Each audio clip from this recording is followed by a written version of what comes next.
We have always wanted to visit Antarctica, but let's just say we're not the adventurous type. So we thought we found the right trip with Atlas Ocean Voyages, but when we got to our first stop, we almost turned back as there was a moment we didn't think we would actually be able to finish the trip. So before you waste thousands of dollars, we put together this video to see if you're up to the challenge for an Antarctica expedition. So let's dive in.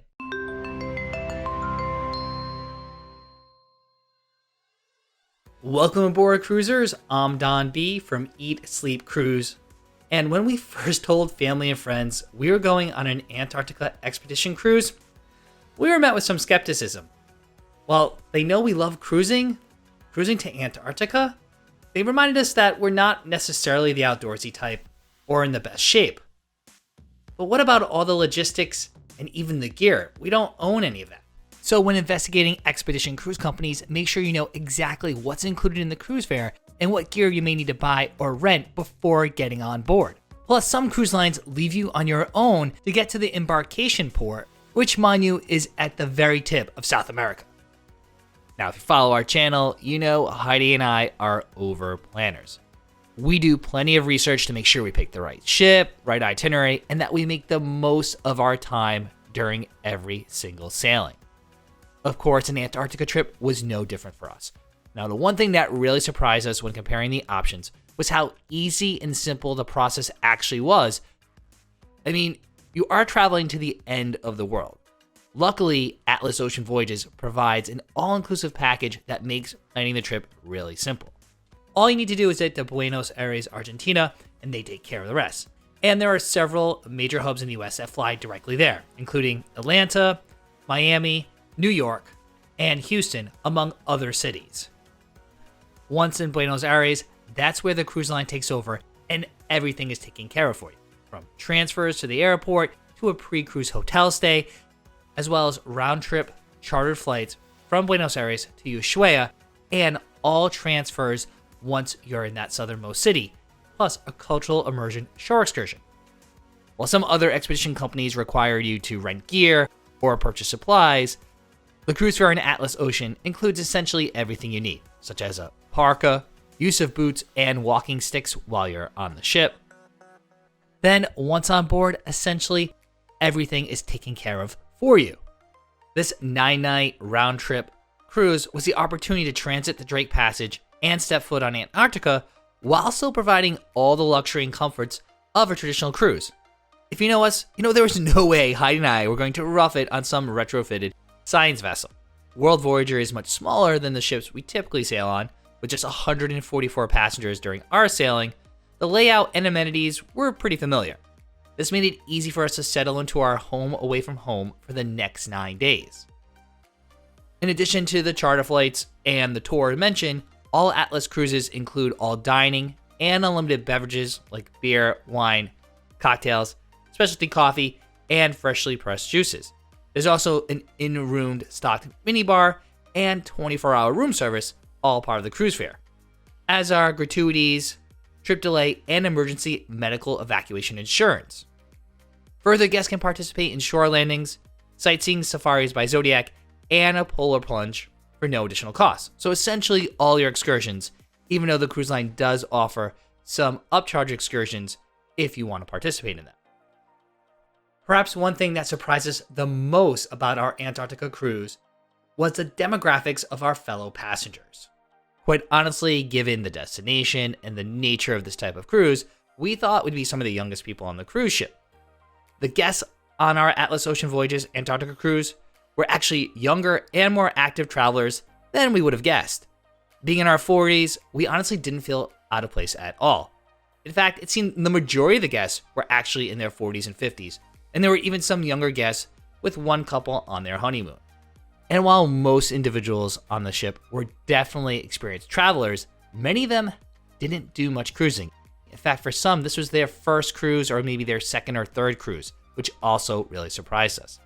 In addition, while we're not very active and don't do a lot of hiking or things like camping, we weren't alone there either. There were definitely individuals who are outdoorsy type people who really love the outdoors and do a lot of those activities. And then there are others like us who are going to Antarctica but really didn't know what to expect in terms of the ashore experiences. Heidi and I sail mostly on megaships, although we have sailed several times with boutique cruise lines and smaller vessels, as well as a couple other expedition ships in the past. And when compared to those experiences, we're happy to report that Atlas Ocean Voyages offers just the right mix of familiar onboard amenities, services, and a pretty traditional cruise experience that's definitely not as hardcore expedition-wise as some other cruise lines. But of course, that's perfectly fine with us. We appreciate having all these luxuries that we're used to on a cruise, but the cruise line definitely didn't skimp on its expedition and ashore programming, which we'll talk about in a little bit. When it comes to our experiences on the ship, World Voyager featured many cruise staples. There was a main dining room, a coffee shop, spa, fitness center, running track, a pool, whirlpools, bars and lounges, and a theater for daily enrichment. The ship also had plenty of outdoor viewing areas. All the way forward on Deck 7 is the outdoor area in front of the dome that offers some great scenic views overlooking the bow. For those who want to get closer to the water's edge on Deck 5, that's the place to be. This outdoor viewing platform is all the way forward on the actual bow of the ship. It will get chilly and windy here, but you can warm up with the heated benches. At the aft of the ship, there's also outdoor viewing areas on Deck 5 and 6, where some of the expedition team would regularly go for bird watching. Now, those indoor facilities like the sauna, the fitness center, well, those are all included in the cruise fare. There's also a spa which has 2 treatment rooms, offering a variety of massage services for an upcharge. Of course, many cruisers we talked to took this trip to see Antarctica. But in the 9 days, there are 4 sea days, 2 days down and 2 days back. And given the regulation limiting how many individuals can go ashore at one time, there's actually a good amount of downtime even on those port of call days. So we were a bit surprised at the lack of onboard activities on the ship. We really expected there to be additional programming than what was provided. In the late afternoon and early evening, cruisers can enjoy a cocktail with piano music from the resident musician Dan. After dinner, Dan moved upstairs to the dome to continue the live music for a few hours after dinner. The cruise director, Mike, performed a few nighttime shows in the Atlas Lounge. There was also a special guest entertainer on this maiden voyage too. However, we aren't really sure that any of these performances or set lists appeal to the demographic on the ship. The highlight of the entertainment was the crew talent show. Besides that though, there wasn't much else happening anywhere on the ship, aside from a few thrown together trivia sessions due to changes in our itinerary. In our opinion, these voyages could certainly benefit from more organized activities, perhaps utilizing expedition team as activity staff to host other events. Another nice touch was that the captain opened up the bridge for a Q&A during set times of the voyage. Of course, we couldn't pass up checking out the inner workings of this yacht. There is a lot of downtime, as I mentioned, during these Antarctica voyages, so we were surprised the ship didn't have a library or other self-guided entertainment like board games. But one highlight is that the internet worked really well in this remote destination. In fact, way better than we ever thought it would. Wi-Fi plans are based on gigabytes, and during our cruise, all cruisers got 1 gigabyte of data usage. Additional plans are available for purchase. And if you're using your cell phone quite often for social media or for other entertainment, it could cost you a pretty penny in terms of Wi-Fi usage. On the flip side, however, while we were a little disappointed in the onboard activities, we were blown away by the onboard enrichment. We think the expedition team did an amazing job, and this is super important when you are deciding what cruise line to do your Antarctica expedition with. You want to make sure that the expedition team is top-notch, and this team definitely was.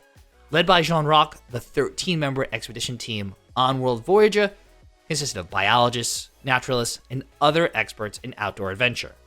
The team were from countries including the US, Canada, Argentina, and Norway, among others, and they were an eclectic mix of nationalities and personalities. Whether it was trekking along the coastline or wandering around the ship, the expedition team was approachable and friendly. The expedition team seemed to be everywhere as well. You didn't really have to go far to run into one of these team members while you're on the ship or ashore, but you could also pop into the expedition desk to ask questions or learn more about an aspect of the trip. While preparing for each expedition, team members took safety and wildlife precautions very seriously. Throughout our Antarctica cruise, there were several lectures led by the expedition team members in the ship's auditorium. Topics varied from wildlife to geography, history, and even the geopolitical underpinnings of the continent. Some of these talks were more in-depth than others, but they helped to provide a greater appreciation of the White Continent. Additionally, at 6:30 p.m. each evening, there is a recap and debriefing led by Jean-Roch and several other team members. This is a great opportunity to relive the day's events and get a preview of the expected activities for the next day, if Mother Nature approves. Flexibility is mandatory on an Antarctica expedition.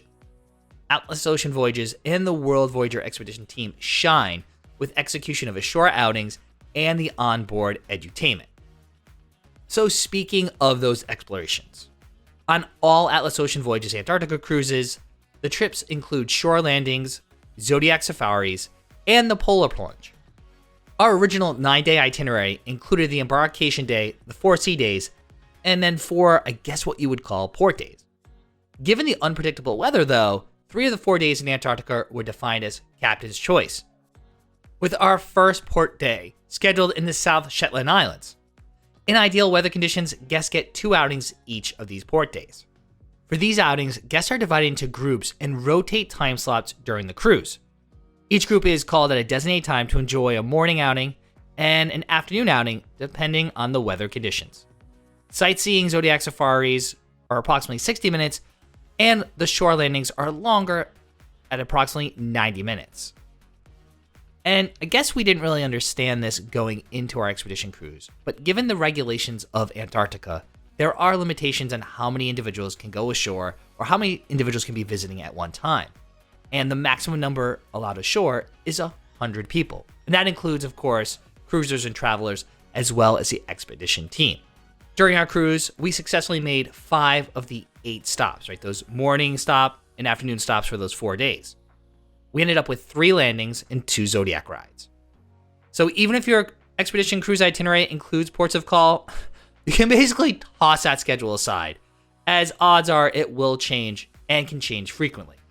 During our cruise, there were multiple alterations to the planned ports, and even some of those were missed due to weather or sea conditions. So cruisers need to be flexible, as the conditions can change in a matter of minutes. We witnessed this firsthand, going from clear skies to snowy conditions and 16-mile-per-hour winds, then back to clear conditions, all in the matter of 24 hours. We did encounter some rough seas and more sea ice, meaning we had to miss some ports of call. All that to say, when traveling in Antarctica, you need to be prepared for anything at a moment's notice. Of course, our channel is called Eat, Sleep, Cruise, so you knew we had to talk about the dining options on World Voyager. For polar expeditions on this class of ship, there are a few dining options. On deck 4, just forward of the aft staircase, is Paula's Pantry. This is open most days from about 6:30 a.m. to 7 p.m., and it's a cafe which features espresso-based drinks, smoothies, fresh juices, and quick service food items are included in the cruise fare. In the mornings, you could find breakfast pastries, donuts, and the toasty ham and cheese, which was by far everyone's favorite. During the afternoon and early evenings, cruisers could grab small sandwiches, mini pizzas, and other snacks. The other dining option during the day is the Mandara restaurant, which offers a breakfast buffet and lunch, and then is transformed into the main dining room for a sit-down dinner. The breakfast buffet consists of made-to-order menu items, with items like omelets or pancakes, and then some traditional buffet items. At lunch, which was usually served from noon to 1:30, the buffet offered a rotating selection of entrees and side dishes. There's a carving station with selections like roasted turkey or pig. Guests could also enjoy a salad bar, along with meats and cheeses, and a custom wok station serving up made-to-order dish of the day, and a small selection of desserts. While the options were not as diverse as we're used to, of course, we never went hungry. 24-hour room service is also included, so of course, you can get food delivered to your stateroom at any time. This includes breakfast in the morning, then a small all-day lunch/dinner menu, which include a few sandwiches and a burger. Another nice touch was the daily tea service at 4 p.m. with a wide selection of teas, as well as small cookies and desserts. It's a nice treat to hold you over until dinner and is reminiscent of more luxury cruise lines. But an interesting note, alcohol is not served on the ship during the port days. That's right, so in the morning, in the afternoon of those ports of call, alcohol is not served at any of the bars in restaurants. Now when you think about it, that kind of makes sense. You're going to be hiking on ice and snow, getting in and out of Zodiacs, so you want to have all your wits with you.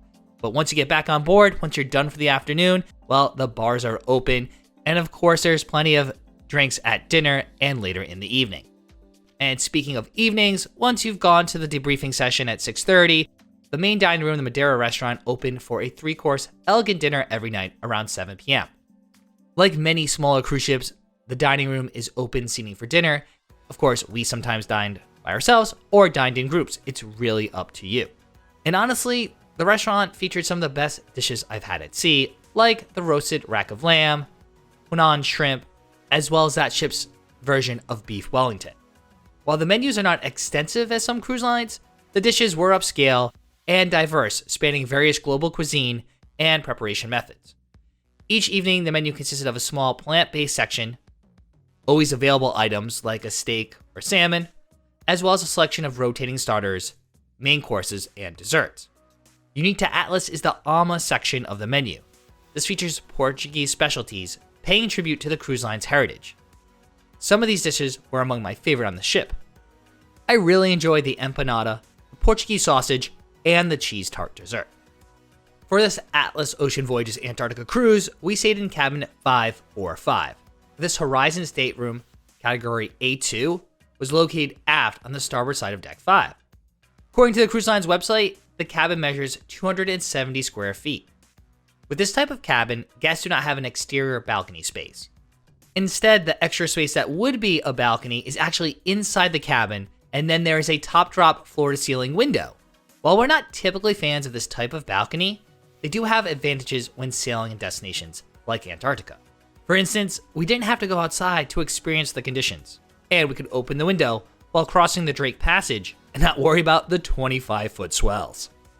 We appreciated the larger sofa in our Horizon stateroom, as it came in handy for doing work during our sea days. The room also features a coffee table and fairly large desk, giving us more space to spread out.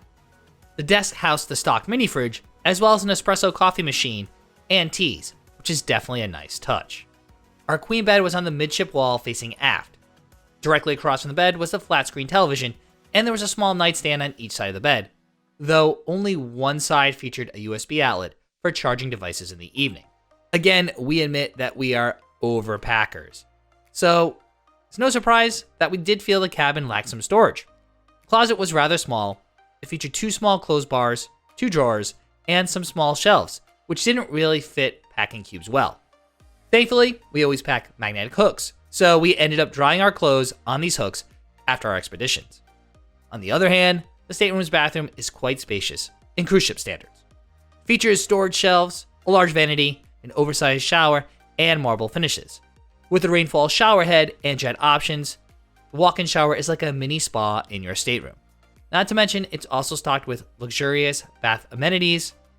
The stateroom also came equipped with robes, slippers, and binoculars for use during our voyage.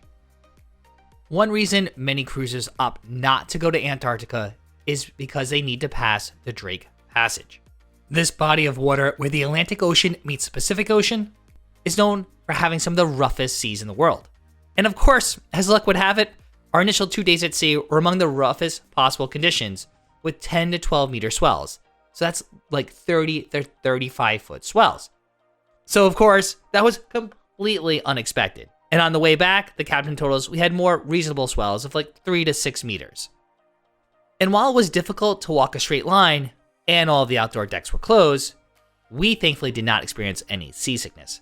Though, honestly, a vast majority of the guests and even the crew were down for the count, especially that second sea day.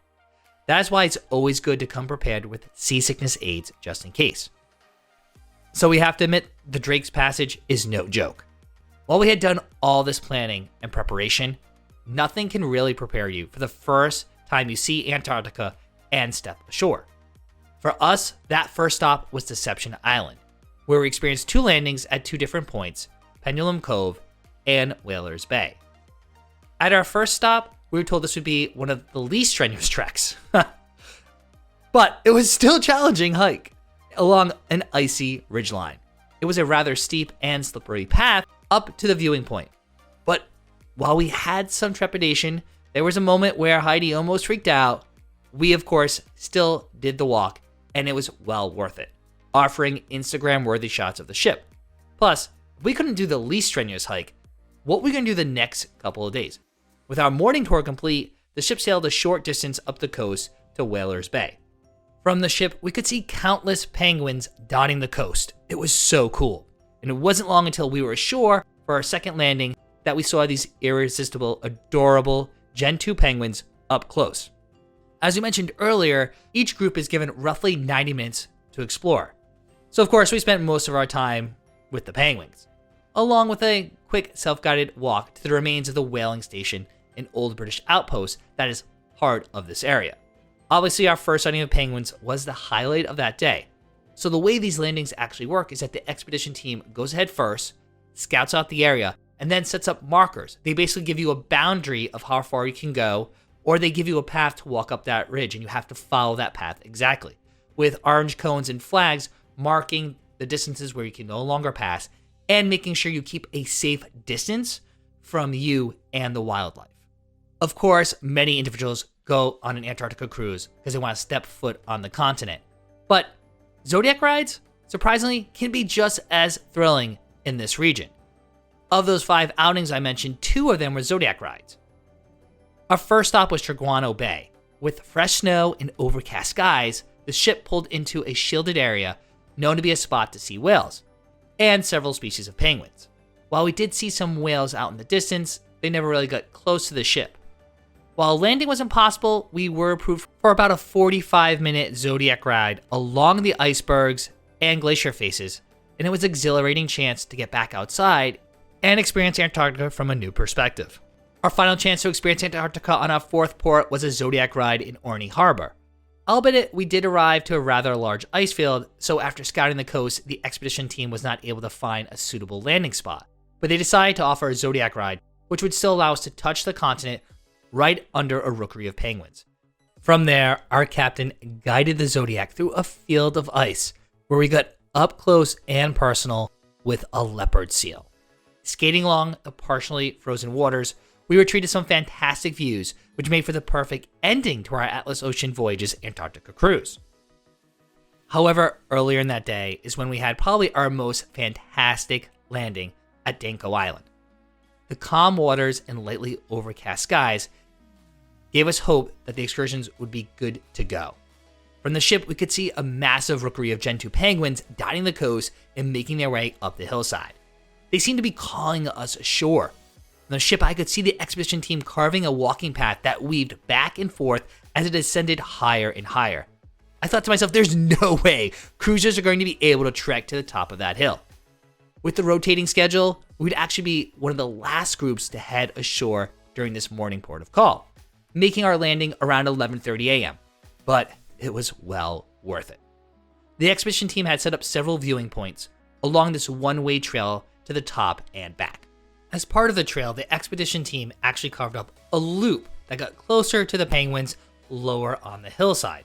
This was the main viewing area. And of course, Heidi and I were able to trek up to this area and spend a good amount of time taking photos and videos really close to the penguins. But of course, I knew I could do more. Taking my time and using the appropriate gear, I got about halfway up to be side by side with some penguins as they were also making the trek up the hill. Now sadly, I didn't make it to the top, but I still went farther than I originally thought I could go. And for me, that was something to be proud of during our trip. So do know that Antarctica will test your limits, regardless of your experience or fitness level. Of course, there were some cruisers who just breezed right up the hill in like 20, 30 minutes, while there were others of us who took our time and could only go so far. But odds are you're only going to get to Antarctica once. So this is the time, challenge yourself and go beyond your comfort zone. Believe me, it's going to be well worth it. And talking about getting out of your comfort zone, this is actually one activity that individuals are either dying to do or wouldn't be caught dead doing it, and that's the polar plunge. We had gotten to our final port day, and many had lost hope that the ceremonial polar plunge event would even occur. Thankfully, in Orkney Harbor on that last port of call day, Mother Nature cooperated to allow this to occur. With water temperatures hovering at 30 degrees Fahrenheit, Of course, I donned my bathing suit for this much anticipated plunge. You might be surprised to find that close to 60% of the passengers signed up for this frosty dip into the ocean. Of course, Heidi was not one of them, but it was certainly an adrenaline-inducing way to end an unforgettable trip. Odds are this video has inspired you to take an Antarctica cruise. Well, if you need help planning, check out our cruise tips playlist right here on YouTube. There we have videos on how to pick the best cruise line, how to pack, how to save money, and how to make the most of your cruise. That way, your trip to Antarctica is smooth sailing.